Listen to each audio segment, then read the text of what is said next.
ஸ்டாலின் ஐயா வந்து ம் ஆபீஸ்ல இருந்து கிளம்புறப்ப இது அண்ணா அறிவாலயத்துல இருந்து கிளம்பி ஒரு 4 தெரு தள்ளி தான் அவர் வீடு.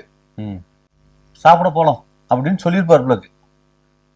அரை மணி நேரமா ம் அவர் ஆபீஸ்ல இருந்து எந்திரிச்சு வந்து வண்டியில ஏறுறப்ப கூட இந்த டிராபிக் கிளியர் பண்ணிக்கலாம். ம் ஆனா என்ன இல்ல சொல்றது? இப்பதான் சிஎம் சார் போனா டிராபிக்ல போலாம் அப்படின்னு சொல்லிட்டு பொதுமக்களுக்கு இடையூறு இல்லாம வழிவகை செஞ்சுட்டு போறதா கான்வே போறதா பேசிட்டு இருக்காங்க சார்.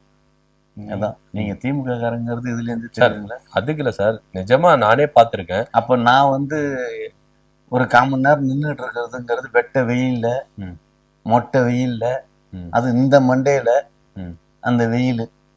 ஹெல்மெட் வந்து உள்ளுக்குள்ளார ஃபேன் இல்லாத ஹெல்மெட்.